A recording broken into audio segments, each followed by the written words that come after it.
Hello everyone. Next part is है कि British शासन का भारत पर आर्थिक प्रभाव। तो इस तरीके से पहला है कि वर्ष 1854 में भारत की पहली कपास मिल की स्थापना कताई मिल के रूप में की गई थी बम्बई में। भारत से इंग्लैंड को धन निकासी का सिद्धांत देने वाला पहला राष्ट्रवादी था दादा भाई नौरोजी। औपनिवेशिक काल में भारत के व्यापार की सबसे महत्वपूर्ण विशेषता थी निर्यात विशेष। 1853 में बम्बई और ठाणे के बीच पहली बार ट्रेन यात्रा द्वारा तय की गई दूरी लगभग 34 थी। ब्रिटिश भारत के दक्षिणी भारत प्रांत में राजस्व एकत्रित करने का रयतवाड़ी प्रणाली लागू की गई थी। भारत में ब्रिटिश औपनिवेशिक सरकार द्वारा मॉन्टफोर्ट सुधार रिपोर्ट प्रस्तुत की गई थी 1918 में। 1859 में कोलकाता में पहली जूट मिल लगाई गई थी रिसोड़ा में। सबसे पहले धन की निकासी का सिद्धांत प्रतिपादित किया नाथाभाई नौरोजी ने। 1850 में अंग्रेजों ने रेल परिवहन की अवधारणा पेश की जिससे जिसने भारतीय अर्थव्यवस्था की संरचना में काफी प्रभावित किया। नए नगर निगम की स्थापना 1688 में मद्रास के पूर्व प्रेसिडेंसी टाउन्स में ब्रिटिश काल के दौरान की थी की में की दौरान की गई थी। 1793 में लॉर्ड कॉर्नवालिस वायसराय के शासन में बंगाल के स्थायी बंदोबस्त लागू की गई थी।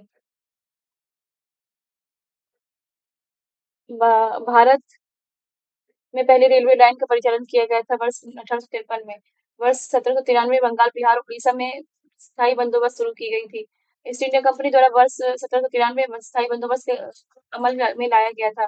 वोल्ट मैकेंजी ने भारत में स्वतंत्र संग्रहण की मालगाड़ी प्रणाली विधि विकसित की। 1853 में अंग्रेजों द्वारा भारत के लिए किए गए सबसे महत्वपूर्ण योगदान में से एक है जिसने लोगों को लंबी दूरी की यात्रा करने में सक्षम बनाया रेल मार्ग। बॉम्बे डेक्कन में शुरू की गई राजस्व प्रणाली को रयतवाड़ी बंदोबस्त के रूप में जाना जाता है। दादाभाई नौरोजी वर्ष 1892 में यूनाइटेड किंगडम में हाउस ऑफ कॉमन्स के पहले भारतीय सदस्य बने। दादाभाई नौरोजी ने 1867 में भारत की प्रति व्यक्ति आय की गणना की और उसको अपनी किताब poverty and un British rule of India प्रकाशित किया था। स्वतंत्रता से पूर्व भारत में गरीबी की अवधारणा पर चर्चा करने वाले सर्वप्रथम व्यक्ति दादाभाई नौरोजी। 1818 में भारत की पहली कपड़ा मिल कलकत्ता के पास फोर्ट ग्लास्टर में स्थापित की गई थी। भारत में अंग्रेजों द्वारा यात्रियों के लिए रेलवे की शुरुआत 1853 में की गई थी। 1853 में बॉम्बे से ठाणे तक यातायात के लिए पहला रेल मार्ग खोला गया था। भारत में पहली रेलगाड़ी महाराष्ट्र में शुरू की गई थी। बॉम्बे डेक्कन में पहले राजस्व बंदोबस्ती का संचालन वर्ष 1820 में हुआ। स्थायी बंदोबस्ती लागू होने के समय वर्धमान का राजा था तेजचंद। स्वतंत्रता प्राप्ति से पूर्व भारत का सर्वप्रथम जूट मिल में स्थापित किया गया था बंगाल। अगला, चंपारण सत्याग्रह से पहले चंपारण के किसान पंचकटिया को अपनाते थे जिसमें जिसमें 1 बीघा भूमि के 5 कट्टों में बोया जाता था नील।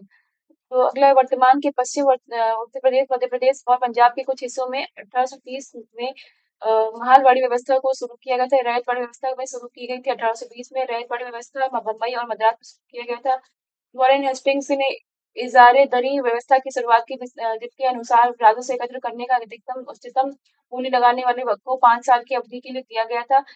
भारतीय दुर्भिक्ष संहिता 1883 का निर्माण किस आयोग द्वारा किया गया था? स्ट्रेची आयोग। 18वीं शताब्दी के पूर्वार्ध में बंगाल से निर्यात होने वाली सबसे महत्वपूर्ण वस्तुएं थी सोना, कच्चा रेशम, चीनी, अफीम। 1918 में भारतीय उद्योग आयोग के सदस्य के रूप में किसने अपनी रिपोर्ट अलग से प्रस्तुत की थी? M.R. जयकर। भारत में आधुनिक राष्ट्रीय आंदोलन के विकास में उत्तरदायी कारण नहीं था भारत में राजनीतिक विविधता। इंडियन सिविल सर्विस परीक्षा में उत्तीर्ण होने वाले प्रथम भारतीय थे सत्येंद्रनाथ टैगोर। स्वतंत्रता पूर्व भारत में गरीबी रेखा पर चर्चा करने वाला पहला व्यक्ति था दादाभाई नौरोजी। भारत में औपनिवेशिक शासन के दौरान पहली बार कारखाना अधिनियम वर्ष 1881 पारित किया गया था। इस तरीके से हमारा पहला ये वीडियो कंप्लीट हुआ। अगला वीडियो नेक्स्ट पार्ट अगली वीडियो में। Thank you so much. Please subscribe and share.